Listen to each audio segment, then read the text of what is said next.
In a world where love stories are scripted by dating apps and romance novels, what if I told you that the most extraordinary love story of our time began with a transaction that cost less than a cup of coffee?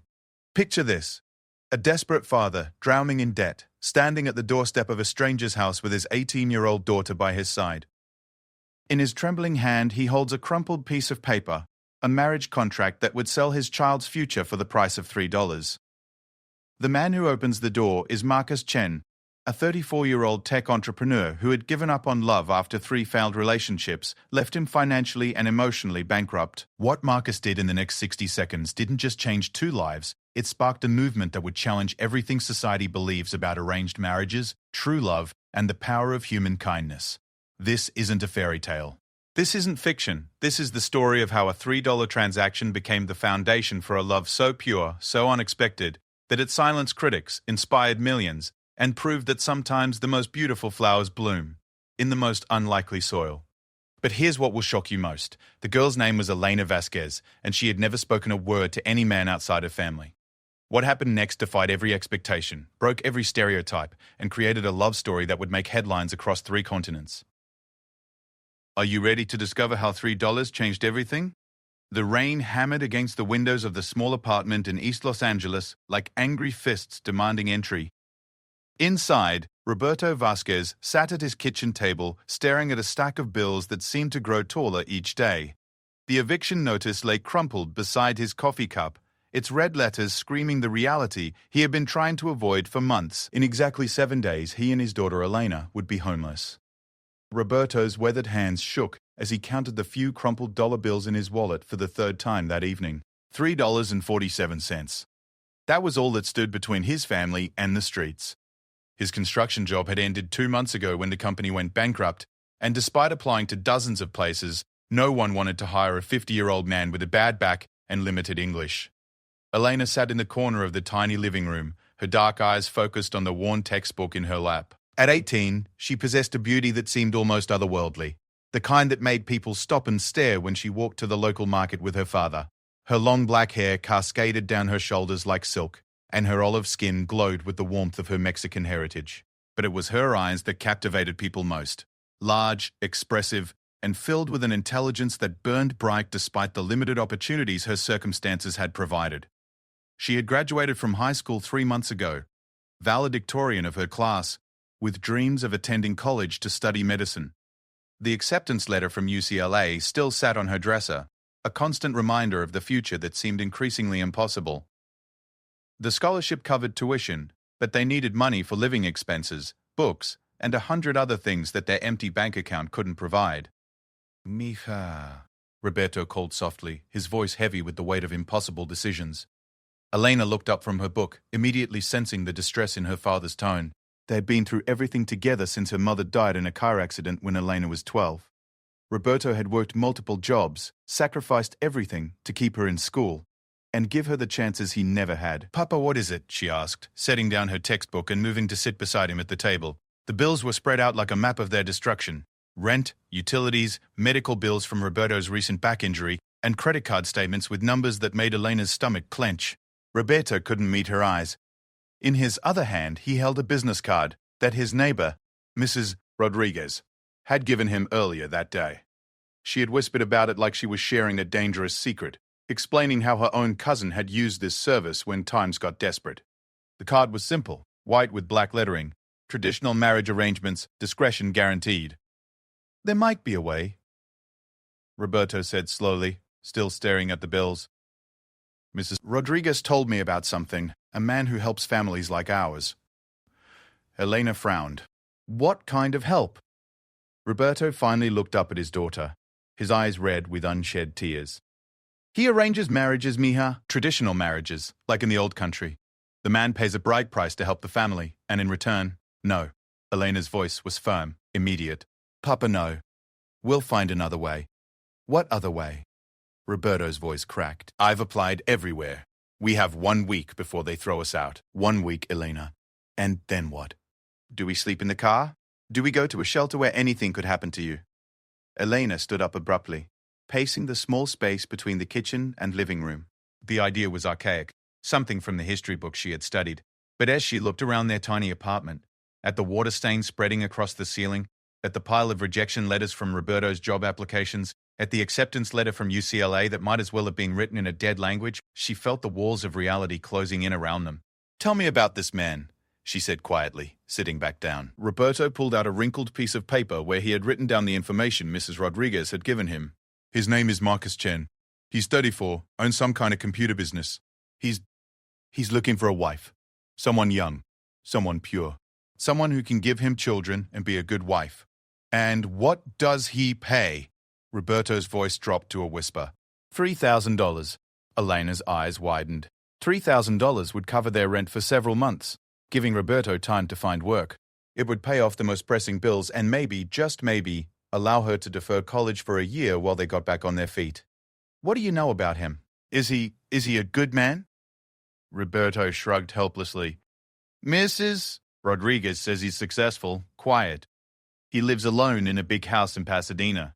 He's never been married before. She says he's kind, but—" Roberto trailed off. "But what?" "But she also says he's very traditional. He wants a wife who has never been with a man, someone who will be completely devoted to him, someone who will take care of his house, give him children, and never question his decisions." Elena felt a chill run down her spine. She thought of her dreams, her plans, the life she had imagined for herself. She had never even been on a date, had never kissed a boy, had spent her entire adolescence focused on her studies and helping her father. The idea of marriage, of being owned by a stranger, terrified her. But the alternative terrified her more. "Have you met him?" she asked. "No, but Mrs. Rodriguez gave me his phone number. She says we should call him tonight if we're serious. He's particular about timing."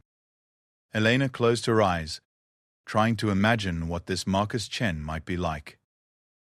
In her mind, she pictured a harsh man, older, maybe cruel, someone who would see her as property rather than a person. But then she looked at her father, saw the desperation and shame written across his face, and knew that she was the only thing standing between him and complete destruction.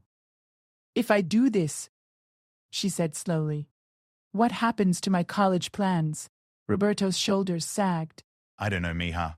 Maybe after a few years, if he's happy with you, he might let you study part-time." Elena almost laughed at the absurdity of it. Let her study. As if her education would be a privilege granted by her husband, rather than a right she had earned through years of hard work and sacrifice.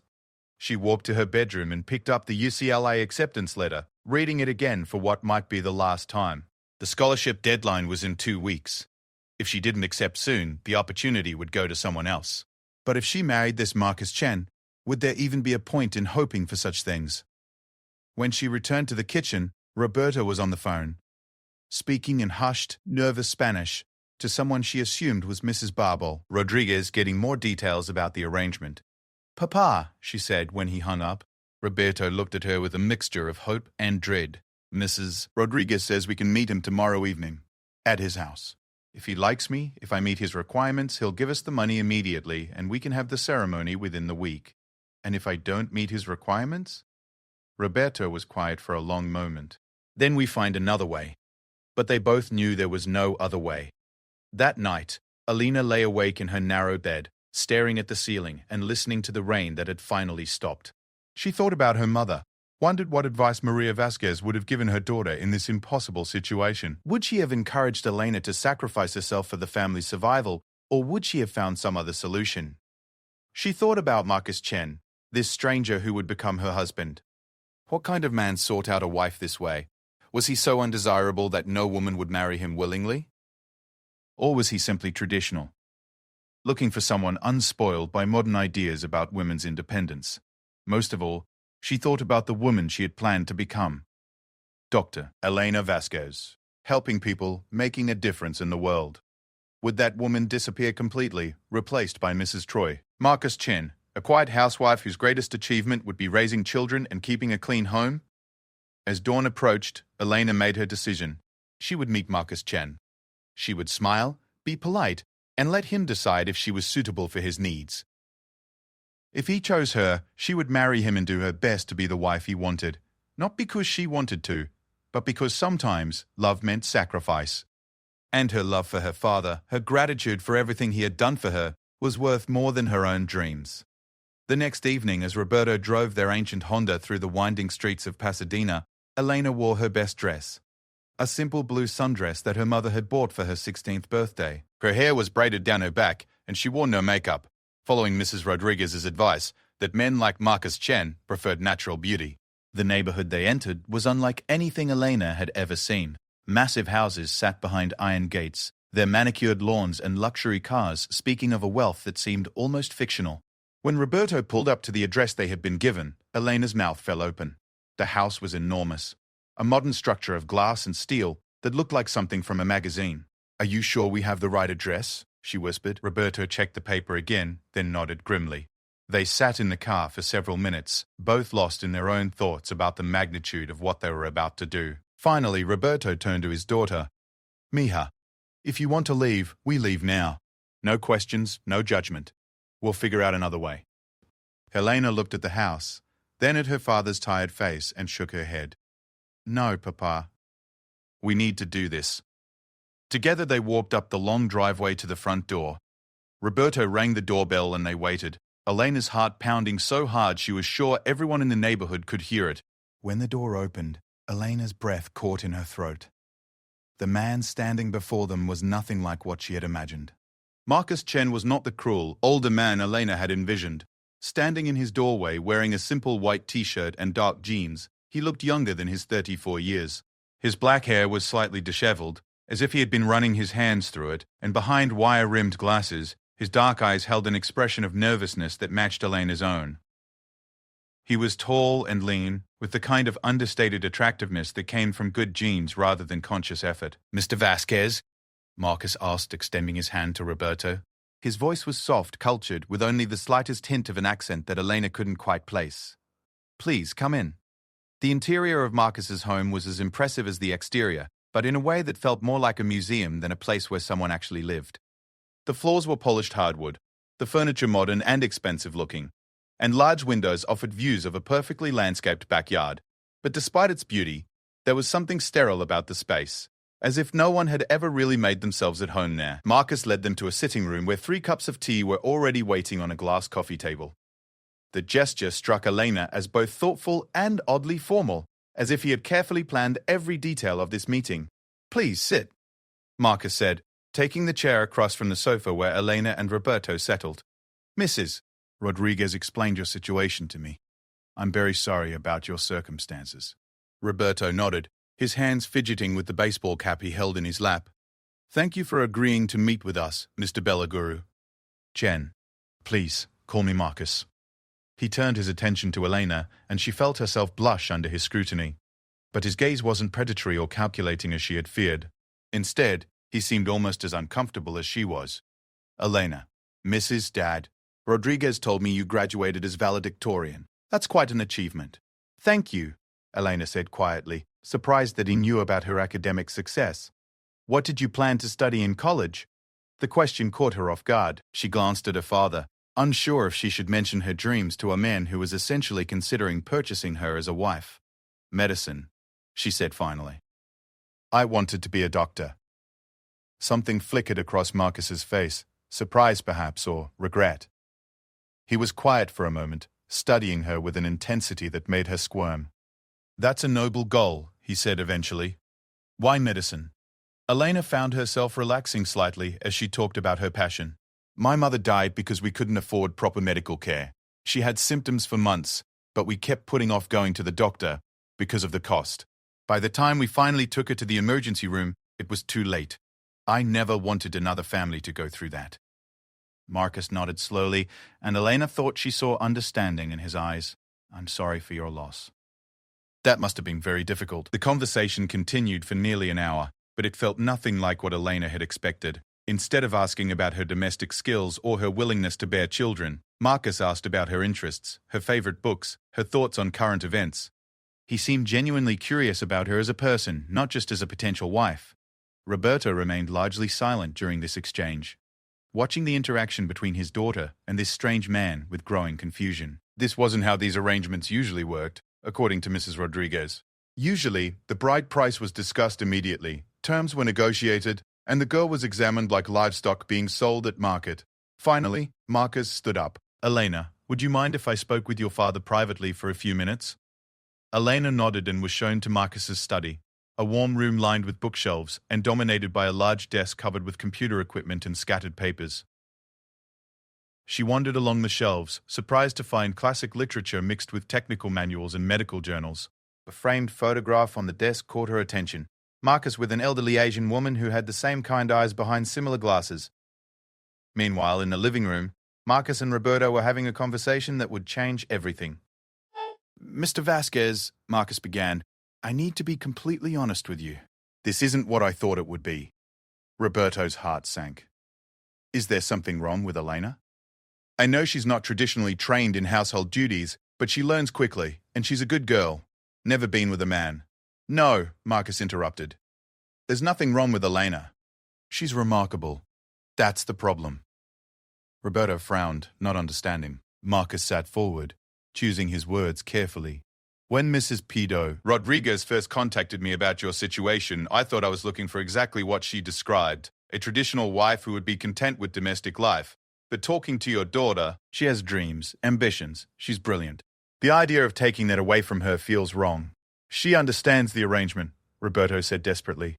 "She's willing to fulfill her duties as a wife. I'm sure she is.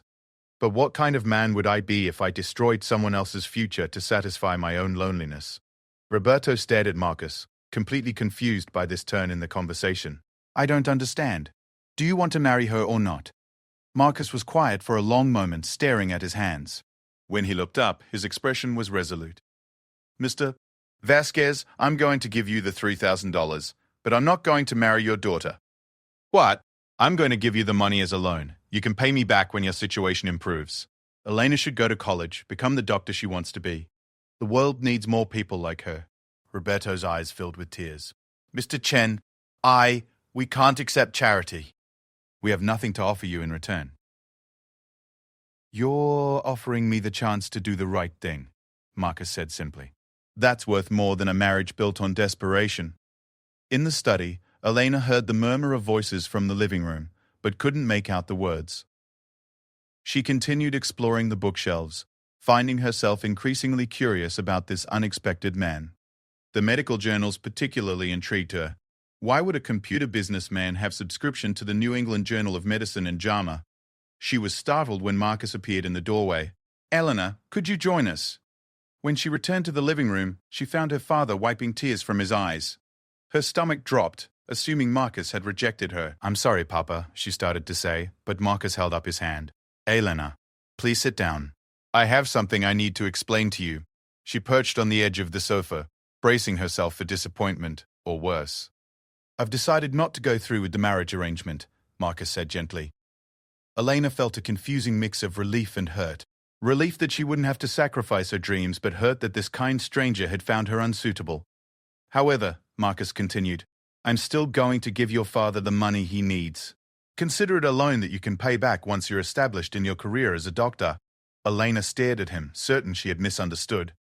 "I don't—" "What do you mean?" "I mean you're going to UCLA. You're going to study medicine. You're going to become the doctor you want to be." "But why?" Elena whispered. "Why would you help us when you get nothing in return?" Marcus smiled, the first genuine smile she had seen from him all evening. "Who says I get nothing in return? I get the knowledge that I helped someone achieve their dreams instead of destroying them. That's worth more to me than a marriage of convenience." Roberto spoke up, his voice shaky with emotion. "Mr. Chen, this is too generous.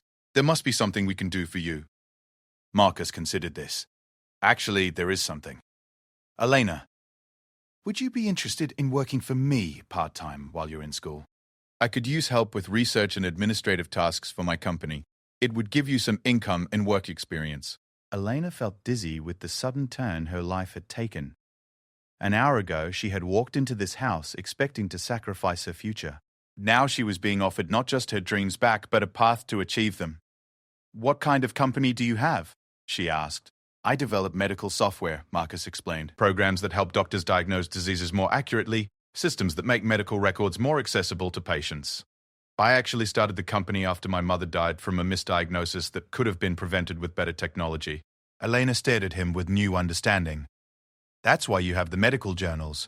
That's why I have the medical journals, Marcus confirmed. And that's why I think you and I might work well together. You want to save lives directly as a doctor. I'm trying to save lives through technology. Maybe we can help each other. The rest of the evening passed in a blur of logistics and planning. Marcus insisted on driving them home, despite Roberto's protests. And when they pulled up to their modest apartment building, the contrast between their worlds had never been more stark. As Elena got out of the car, Marcus called her name. When she turned back, he handed her a business card. My direct number is on the back, he said. Call me tomorrow and we'll work out the details of your employment. And Elena, don't let anyone tell you that your dreams are too big. The world needs doctors like you, doctors who understand what it's like to struggle. That night, Elena lay in bed staring at the ceiling again, but this time her thoughts were entirely different. Instead of grieving her lost future, she found herself thinking about Marcus Chen. His kindness, his unexpected understanding, and the way he had looked at her not as property to be acquired, but as a person with value and potential. She thought about the medical journals in his study, the photographs of his mother, and the quiet sadness she had sensed beneath his generous exterior. What kind of man lived alone in that beautiful house surrounded by expensive things but no signs of personal connection? What had led him to consider an arranged marriage in the first place? Most intriguingly, she found herself wondering what it would have been like to marry him under different circumstances. If they had met naturally, if there had been no desperation or financial arrangement between them. Would she have been attracted to his quiet intelligence and unexpected kindness? She pushed those thoughts away, focusing instead on the miraculous turn her life had taken. In less than 24 hours, she would call Marcus Chen and begin a job that would help pay for her education. In 2 weeks, she would accept her scholarship to UCLA and begin her journey toward becoming Dr. Elena Vasquez. But as she finally drifted off to sleep, Elena couldn't shake the feeling that her story with Marcus Chen was far from over. Something in his eyes, in the way he had looked at her when she talked about her dreams, suggested that fate wasn't finished with them yet. What she didn't know was that Marcus was lying awake in his own bed across town, thinking about her with equal intensity. For the first time in years, he had met someone who challenged his cynical view of human nature. Elena Vasquez was everything he hadn't known he was looking for. Intelligent, compassionate, resilient, and beautiful in a way that had nothing to do with her physical appearance. As he stared out his bedroom window at the city lights, Marcus found himself wondering if he had made a terrible mistake. He had done the right thing, the moral thing, in refusing to take advantage of her desperate situation. But in saving her from a marriage she didn't want, had he lost his only chance at happiness with someone truly extraordinary? The irony wasn't lost on him. He had been prepared to marry a stranger for practical reasons, but now he found himself falling for someone he had deliberately set free. 3 months into her freshman year at UCLA, Elena had settled into a routine that felt almost surreal compared to her previous life. She lived in a small but comfortable apartment near campus, paid for by the combination of her scholarship, the part-time work with Marcus's company, and the financial breathing room his loan had provided her father. Roberto had found steady work with a construction company that specialized in earthquake retrofitting, and for the first time in years, the Vasquez family wasn't living paycheck to paycheck. Elena's arrangement with Marcus had evolved into something far more substantial than either of them had initially expected. What began as simple administrative tasks had quickly grown into genuine research collaboration. Marcus had recognized her sharp analytical mind and natural curiosity, gradually involving her in more complex projects that perfectly complemented her medical studies. Their working relationship was conducted primarily through email and video calls, with Elena rarely visiting the Pasadena house where they had first met. Marcus seemed to deliberately maintain this distance, as if he were afraid that too much personal contact might complicate their professional arrangement. But despite the physical separation, Elena found herself thinking about him often, intrigued by the brilliant mind behind the medical software innovations they worked on together. On this particular October morning, Elena was in the university library, deep in research for both her anatomy class and a project for Marcus involving diagnostic algorithms for early cancer detection. She had become so absorbed in cross-referencing medical literature that she didn't notice the young man approaching her table until he cleared his throat loudly. "Excuse me, are you Elena Vasquez?" Elena looked up to find a handsome guy about her age, with perfectly styled blonde hair and the kind of confident smile that suggested he was used to getting what he wanted. He wore expensive clothes and carried himself with the casual arrogance of someone who had never worried about money. "Yes," Elena said cautiously, glancing around the library. She didn't recognize him from any of her classes. I'm Brad Morrison, he said, sliding into the chair across from her without invitation. My father owns Morrison Properties. Maybe you've heard of us? Elena shook her head. She had been so focused on her studies and work that she paid little attention to local business news. We're one of the biggest real estate development companies in Southern California, Brad continued, clearly expecting this information to impress her. Anyway, I've been watching you around campus. You're in my organic chemistry class, though you probably haven't noticed me.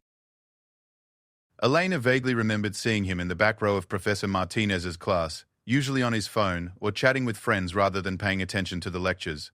I was wondering if you'd like to go out sometime, Brad said, leaning back in his chair with the confidence of someone who had rarely been rejected. There's this great new restaurant in Beverly Hills that just opened. I could pick you up in my Porsche tonight around 7. Elena stared at him, completely taken aback by his directness. In her 18 years, no one had ever asked her out before. Her high school years had been consumed by caring for her father and maintaining her grades, leaving no time or energy for dating. Even now, between her demanding course load and her work with Marcus, she barely had time to sleep, let alone pursue romantic relationships. That's very kind of you to ask, Elena said carefully. But I'm really busy with my studies. I don't have time for dating right now. Brad's confident expression faltered slightly. Come on, everyone needs to have some fun. You can't spend all your time buried in books. Live a little. I really can't, Elena insisted, gathering her materials. I have too much work to do. What kind of work? Brad asked, genuine curiosity replacing his practiced charm. You're a freshman. How much work could you possibly have? Elena hesitated. She had learned to be vague about her employment with Marcus, partly because it was difficult to explain their unusual arrangement, and partly because she sensed that Marcus valued his privacy. I work part-time for a technology company, she said simply. Doing what? Filing papers? Answering phones? Brad's tone was dismissive, as if he couldn't imagine a freshman being capable of anything more substantial. Elena felt a flash of irritation. I do research and development work on medical software applications. Brad laughed, a sound that made several other students look up from their books with annoyance. Right. And I'm developing the next iPhone. Come on, Elena, you don't have to make up impressive jobs to turn me down. Just say you're not interested. Elena's cheeks burned with embarrassment and anger. I'm not making anything up. And you're right, I'm not interested. She stood up abruptly, stuffing her books into her backpack. As she walked away, she heard Brad call after her. You know you're not that pretty when you're angry. Elena hurried out of the library, her heart pounding with indignation. The encounter had shaken her more than she wanted to admit. Not because she had any interest in Brad Morrison, but because his dismissive attitude toward her work had touched on her deepest insecurities. Despite Marcus's confidence in her abilities and the increasingly complex projects he trusted her with, Elena sometimes wondered if she was truly qualified for the work she was doing, or if Marcus was simply being kind to someone he had already helped so much. That evening, still rattled by the library encounter, Elena found herself working late on the cancer detection algorithm project. She was cross-referencing symptom patterns with diagnostic imaging results when she noticed something that made her stop and stare at her computer screen. The pattern recognition software Marcus had developed was designed to identify early markers of various cancers by analyzing combinations of seemingly unrelated symptoms and test results. But Elena had noticed an anomaly in the data, a subset of cases where the algorithm was missing diagnoses that should have been obvious to any first-year medical student.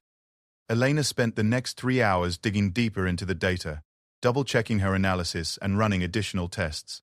By midnight, she was certain she had found a significant flaw in the algorithm's logic structure. It wasn't just a minor bug. It was a fundamental error that could potentially lead to misdiagnoses in real-world applications.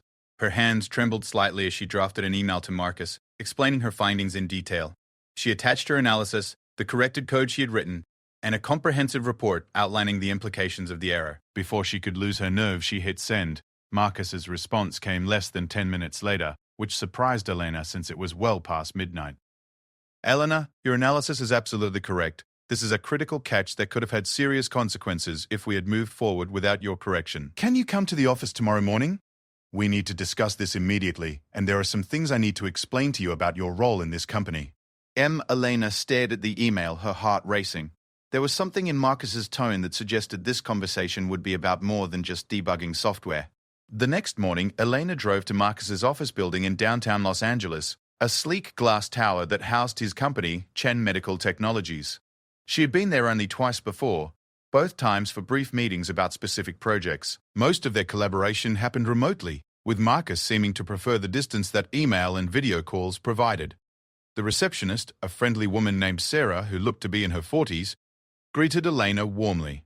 "He's waiting for you in his office," Sarah said with a smile that seemed to hold some secret knowledge. "Take the elevator to the 15th floor." Elena had never been to Marcus's private office before. When the elevator doors opened, she found herself in a spacious reception area with floor-to-ceiling windows offering stunning views of the city. Marcus's office was at the end of a short hallway, and through the open door, she could see him pacing behind his desk, talking rapidly into a Bluetooth headset. "I understand the timeline pressure," Marcus was saying, "but we're not releasing anything until every line of code has been thoroughly vetted. Yes, I know what this delay will cost us." "No, I don't care. Patient safety comes first, always." He looked up and saw Elena standing in the doorway, immediately ending his call. "Elena, come in. Please, sit down." Marcus's office reflected his personality perfectly, understated elegance with every detail carefully considered. The walls were lined with awards and recognition from medical institutions, photos of Marcus with renowned doctors and researchers, and framed patents for various medical software innovations. But what caught Elena's attention was a newer addition to the wall, a framed copy of her analysis from the previous night, already printed and mounted as if it were a diploma. "Before we talk about the algorithm," Marcus said, settling into the chair across from her rather than behind his imposing desk, "I need to apologize to you." Elena frowned. "Apologize for what?" "For not being completely honest about what I was asking you to do. When I offered you this job, I told you it would be research and administrative work. But what you've been doing, Elena, you've been functioning as a lead developer on some of our most important projects. You've contributed to innovations that will save lives, and I've been paying you as if you were a part-time intern." Elena felt her cheeks redden. "I don't understand." Marcus leaned forward, his expression serious. "The work you did last night, catching that error and developing a correction, that's the kind of analysis we pay senior engineers $60,000 a year to perform. And you did it in 3 hours, while maintaining a perfect GPA in one of the most demanding undergraduate programs in the country." "But I'm just a freshman," Elena protested. "I don't have any real training in computer programming or software development." "No, but you have something more valuable. The ability to think logically about complex problems and the medical knowledge to understand what our software is actually supposed to accomplish. Do you know how rare that combination is?" Marcus stood up and walked to his window, looking out at the city below. "Elena, I want to offer you a full partnership in this company." Elena's mouth fell open. "A what?" "A partnership. 20% ownership with the potential to increase as the company grows. A base salary of $40,000 a year, which will increase to $75,000 once you graduate. Full benefits, stock options, and the resources to pursue any medical software project that interests you." Elena stared at him, certain she was hallucinating. "Marcus, I can't accept that. It's too much." Marcus turned back to face her.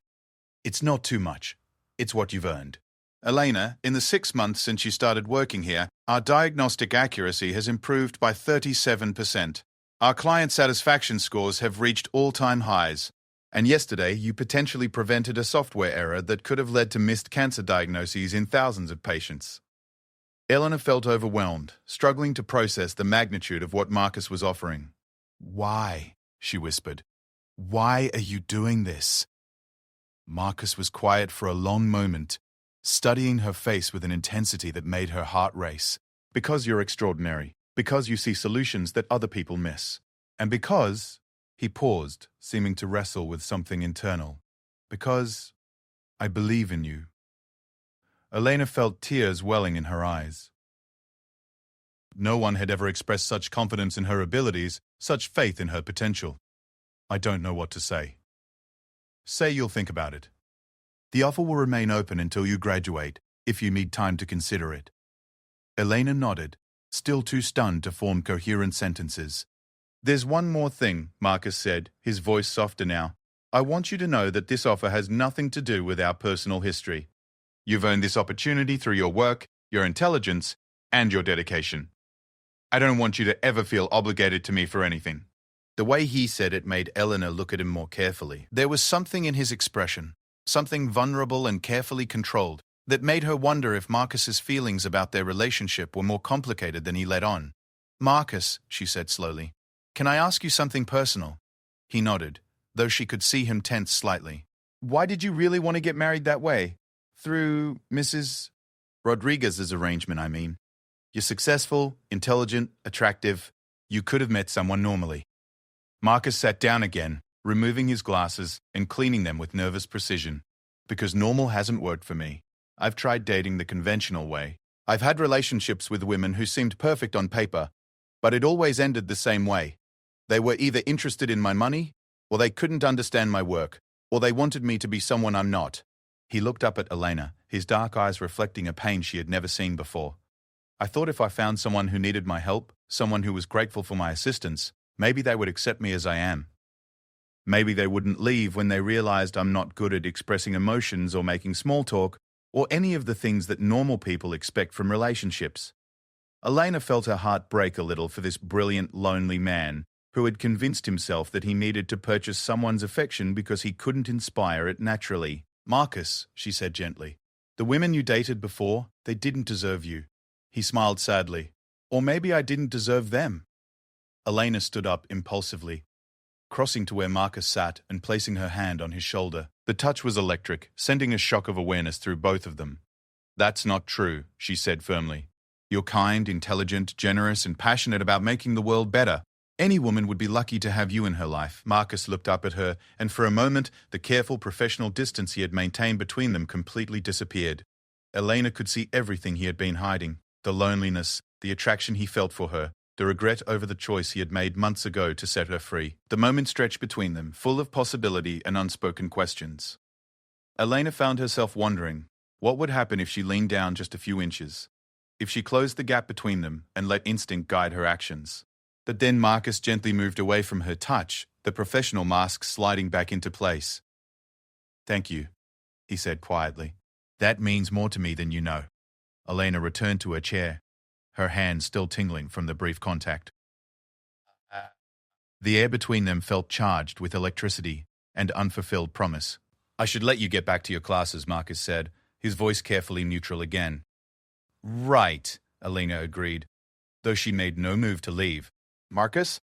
About the partnership offer? I'm honored that you think I'm capable of that level of responsibility, but I need to ask, if I accept this position, what happens to us? I mean, to our working relationship? Marcus looked at her searchingly. What do you mean? Elena struggled to articulate the feeling that had been growing stronger with each passing month, the sense that they were dancing around something that neither was willing to acknowledge directly. I mean, we work well together, we understand each other.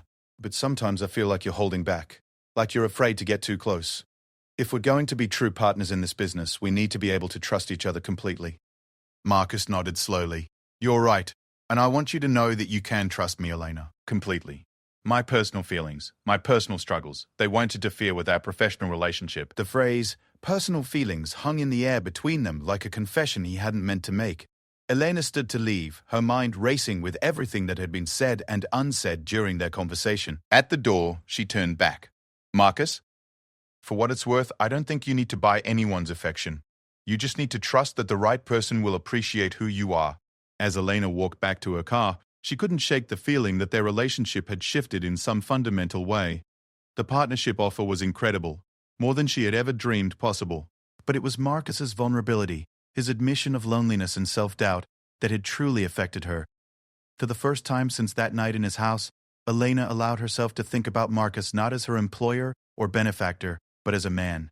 A man who had shown her extraordinary kindness, who believed in her potential, and who might be falling for her just as she was beginning to fall for him. The realization terrified and thrilled her in equal measure, but as she drove back toward UCLA, Elena couldn't help but wonder if fate was giving them a second chance at something neither had been ready for the first time around. 6 months after accepting Marcus's partnership offer, Elena's life had transformed beyond recognition. She had moved into a larger apartment closer to both UCLA and Marcus's downtown office, and had officially become the youngest partner in Chen Medical Technologies' history.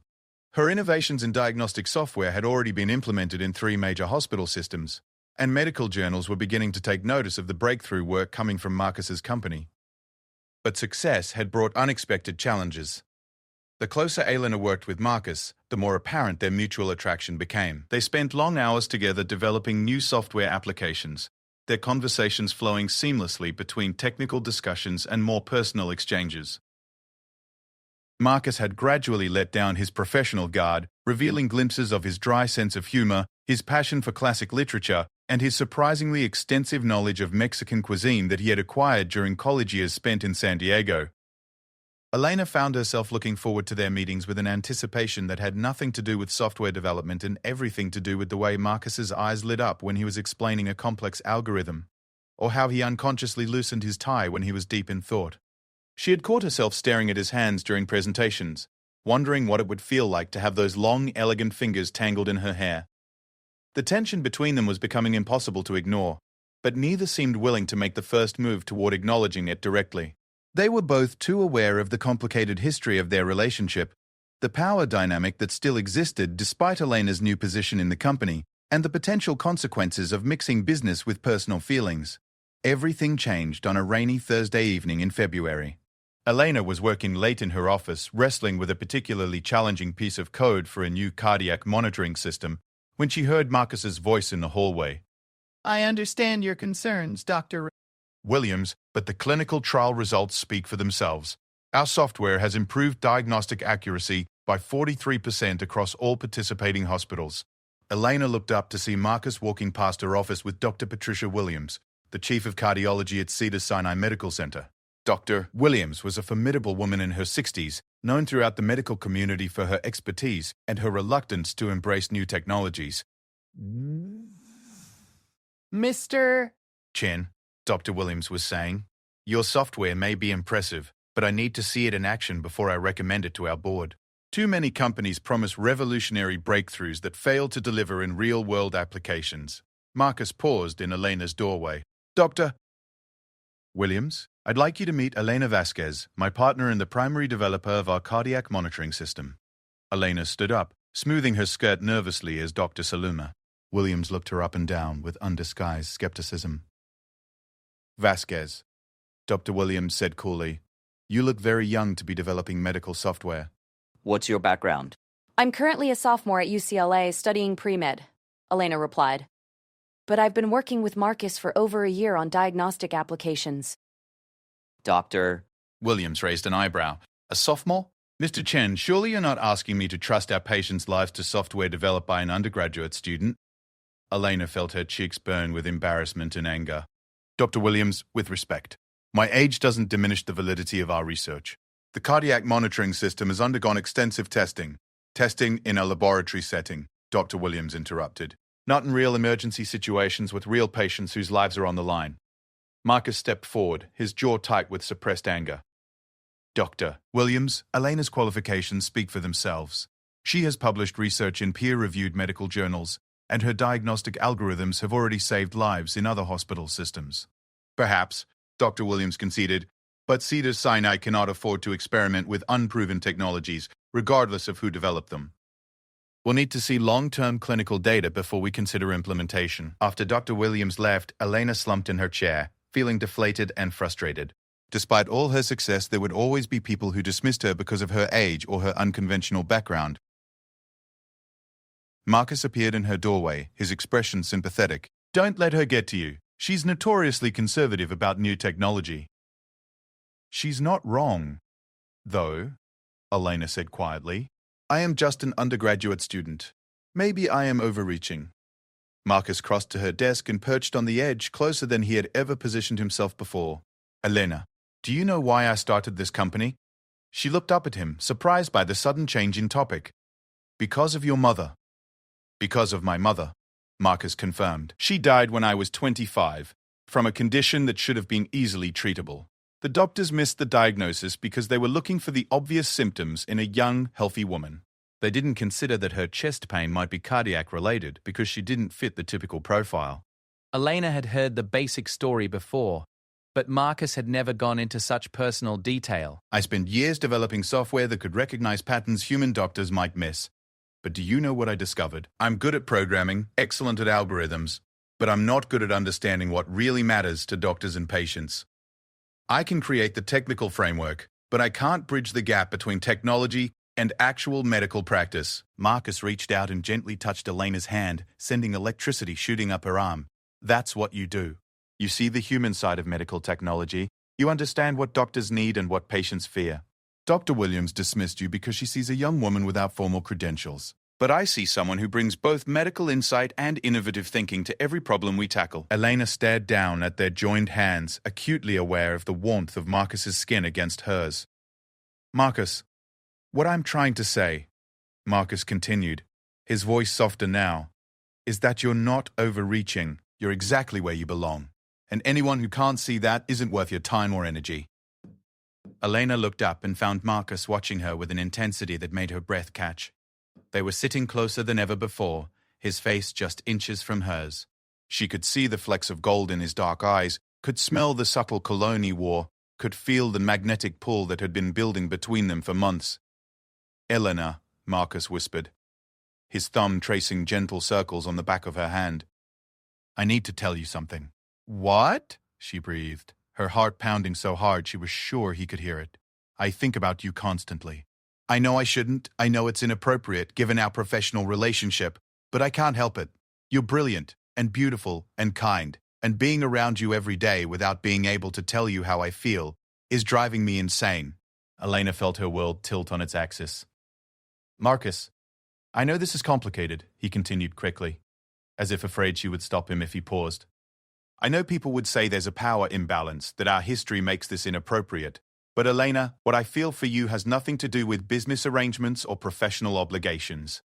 I'm falling in love with you because of who you are, your passion, your intelligence, your determination to help people. You challenge me to be better. You make me want to be the kind of man who deserves someone like you. Elena stared at him, overwhelmed by the raw honesty in his confession. Are you sure? Are you sure this isn't just gratitude or some misplaced sense of obligation? Marcus cupped her face in his hands, his touch incredibly gentle. Elena, I have never been more sure of anything in my life. I love the way your mind works. I love watching you solve impossible problems. I love that you see the best in people even when they disappoint you. I love that you're brave enough to chase your dreams even when the whole world tells you they're impossible. Elena felt tears welling in her eyes. I love you too, she whispered. I've been trying to fight it because I thought it would complicate everything, but I can't anymore. I love your kindness, your brilliant mind, the way you see solutions where other people see problems. I love that you believed in me when no one else did, including myself. Marcus leaned forward slowly, giving her time to pull away if she wanted to. When Elena tilted her face up toward his instead, he kissed her with a gentleness that took her breath away. The kiss was soft, tentative at first, then deeper as Elena responded, her hands fisting in his shirt to pull him closer. When they finally broke apart, both were breathing hard. And Elena felt as if the world had shifted into sharper focus around them. What happens now? She asked quietly. Marcus smiled, the first completely unguarded smile she had ever seen from him. Now we figure it out together, if you want to. Elena answered by kissing him again, pouring all of her hopes and feelings into the contact. When they separated this time, Marcus rested his forehead against hers. Elena, I want to do this right. I want to take you on proper dates, meet your father officially as your boyfriend, court you the way you deserve to be courted. Elena laughed softly. You want to court me? How very traditional of you. Marcus grinned. I may be a progressive tech entrepreneur, but I'm still old-fashioned when it comes to the woman I love. Their first official date was the following Saturday, and Marcus insisted on picking Elena up from her apartment, even though they had spent dozens of hours together at work. When he appeared at her door wearing a dark suit and carrying a bouquet of white roses, Elena felt her heart flutter with nervous excitement. You look beautiful, Marcus said, taking in Elena's simple black dress and the way she had swept her hair up to reveal the elegant line of her neck. Thank you, Elena replied, suddenly shy in a way that seemed absurd given everything they had shared. Marcus took her to a small Italian restaurant in Santa Monica, far from the places where they might encounter business associates or medical colleagues.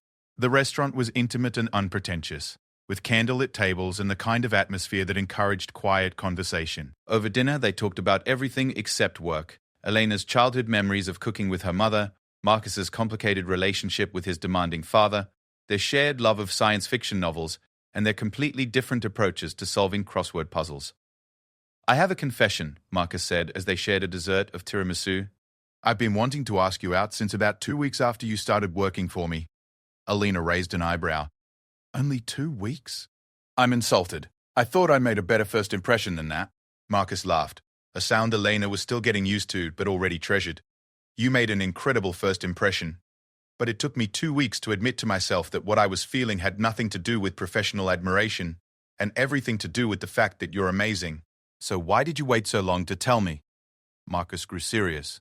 Because I was terrified. Elena, you have to understand. I've never been in love before. Not real love. I've had relationships, but they were based on convenience or physical attraction or shared interests. What I feel for you is completely different. It's all-consuming and terrifying and wonderful all at once. Elena reached across the table to take his hand. I understand. I've never been in love either. I've never even been on a date before tonight. Marcus stared at her. Never? Elena shook her head, smiling at his surprised expression.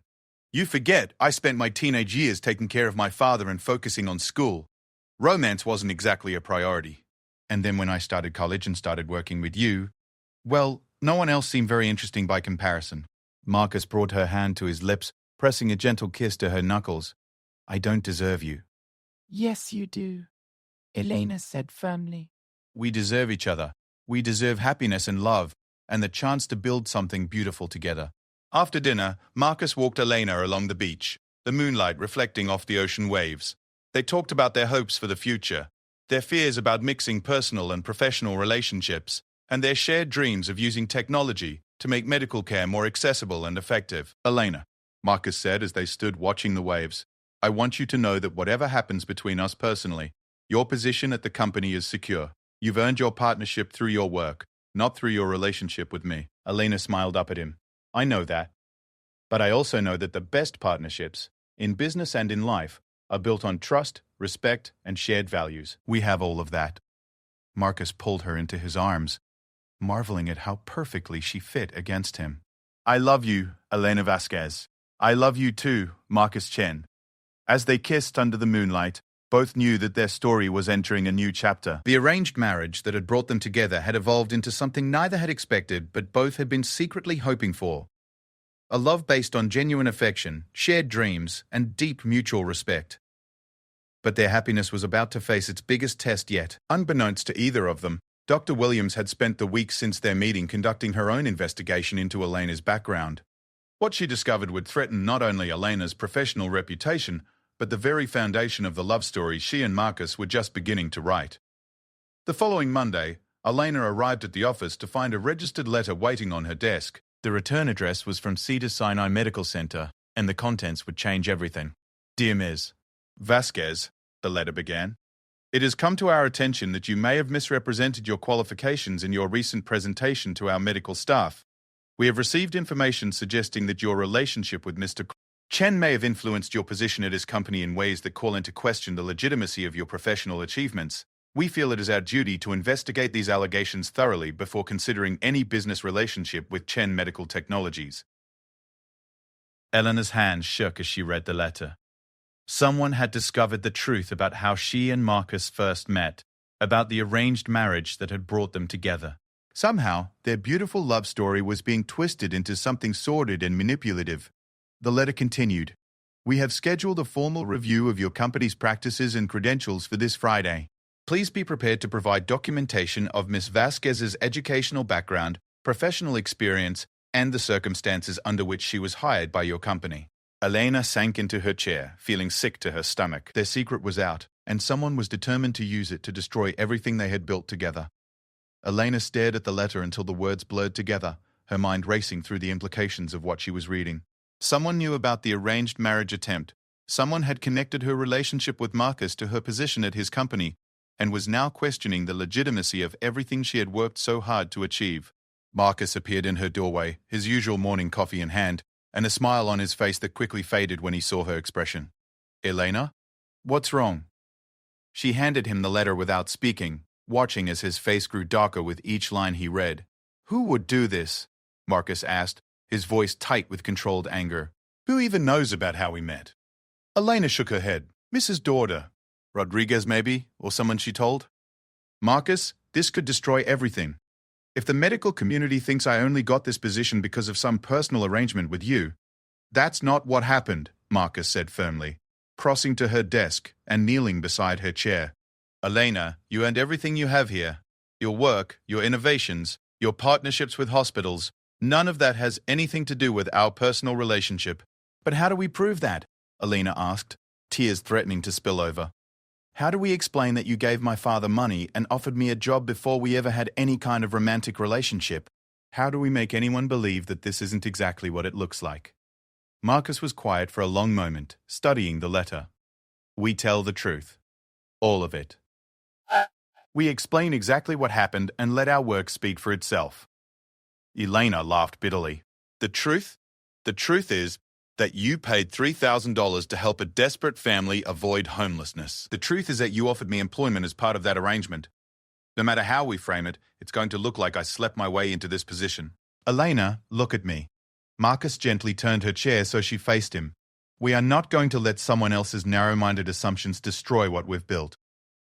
You are the most brilliant medical software developer I've ever worked with. Your innovations have already saved lives. No one can take that away from you. But Elena was already spiraling into panic. What if other hospitals start questioning our work? What if they think all of our research is compromised? Marcus, what if this ruins your company? Marcus stood up and began pacing. A habit Elena had learned indicated he was working through a complex problem. Dr. Williams is scheduled to review our credentials on Friday.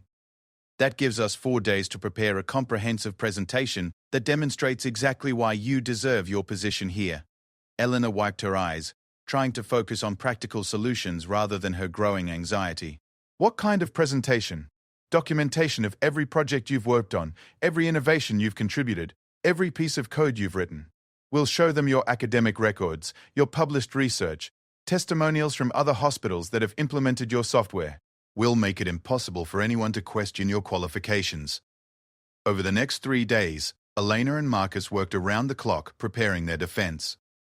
They compiled a massive dossier of Elena's contributions to the company, including detailed analyses of diagnostic improvements at hospitals using her software, peer reviews from medical professionals who had worked with their systems, and documentation of the lives that had been saved through Elena's innovations. But the more they worked, the more Elena realized that facts and data might not be enough to overcome the scandal that someone was determined to create.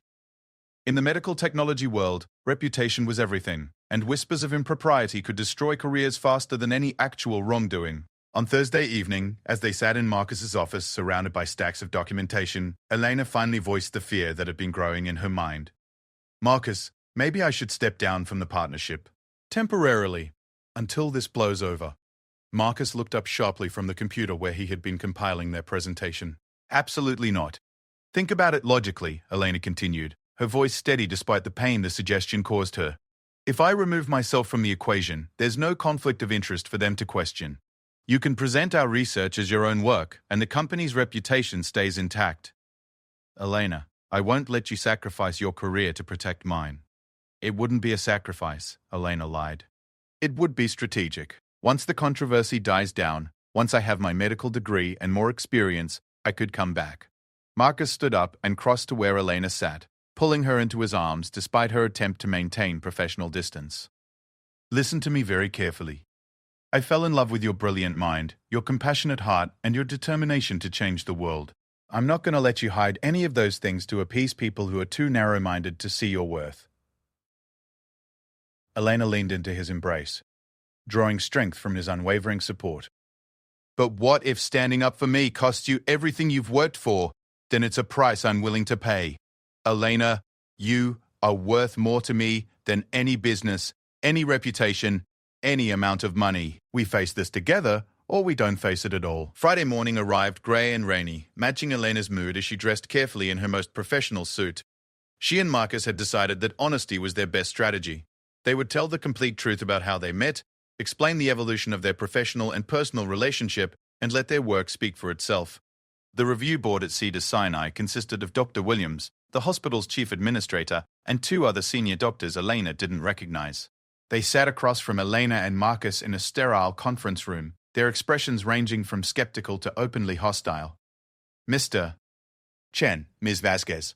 Doctor. Williams began without preamble. we've received some disturbing allegations about the nature of your business relationship.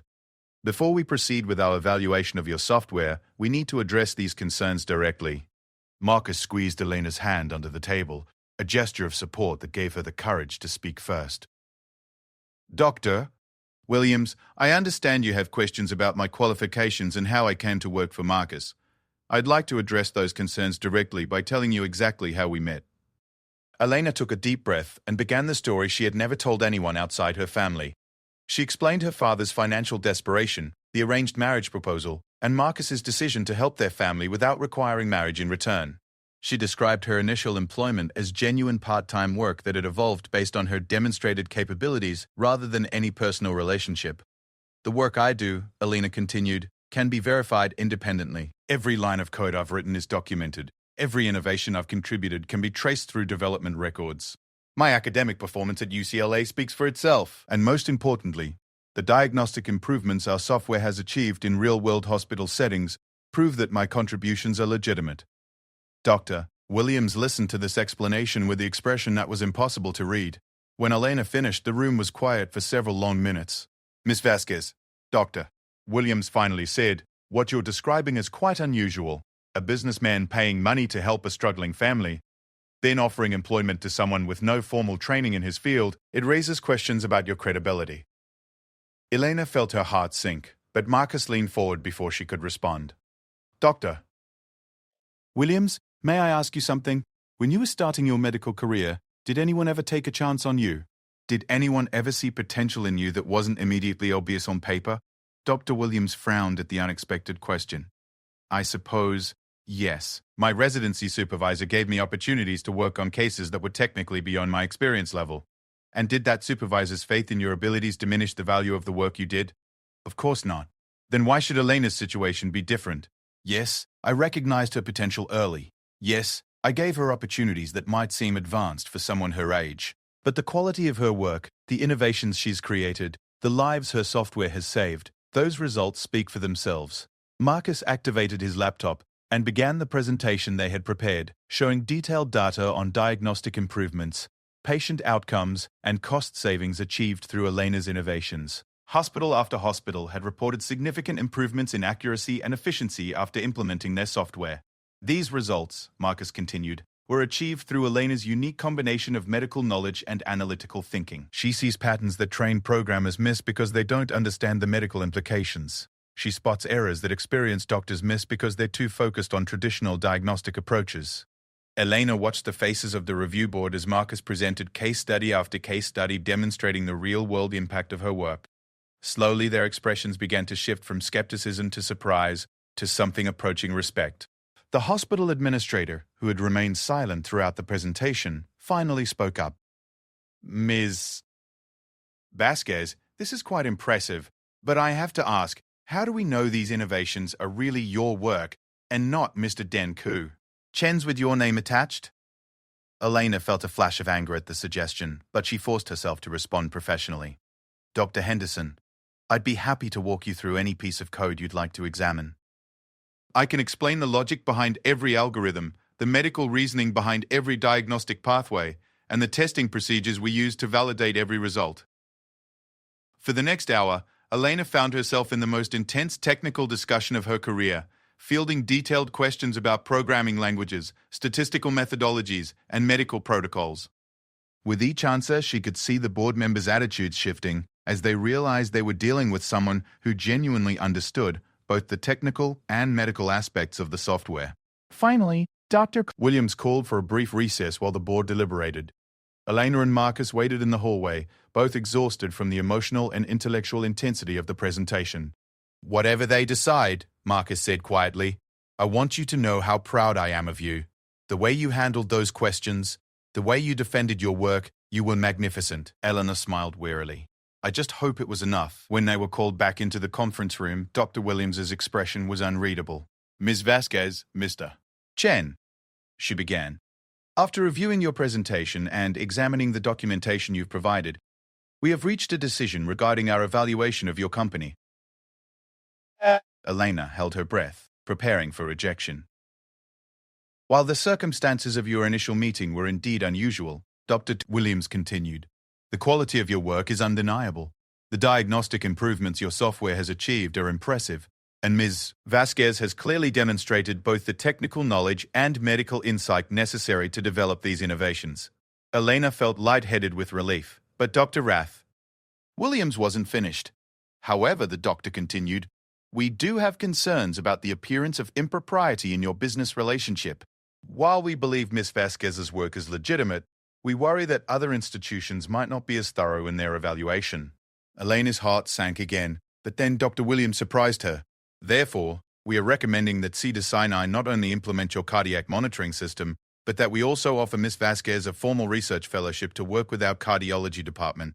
This would provide her with the institutional credentials that would eliminate any questions about her qualifications. Elena stared at Dr. Fraker, Williams certain she had misheard. A research fellowship? A paid position working with our top cardiologists to further develop medical diagnostic software.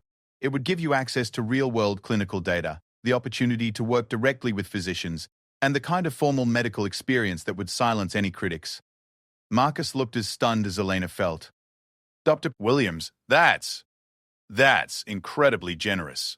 It's not generosity, Dr. Williams replied, with what might have been the beginning of a smile. It's good business, Ms. Vasquez, your work is genuinely innovative. If we can help you develop it further while also benefiting from your insights, that's a win for everyone. 3 months later, Elena stood in front of a packed auditorium at the annual Medical Technology Innovation Conference, presenting research that had grown out of her fellowship at Cedars-Sinai. The cardiac monitoring system she and Marcus had developed was now being used in hospitals across the country, and the diagnostic improvements were making headlines in medical journals.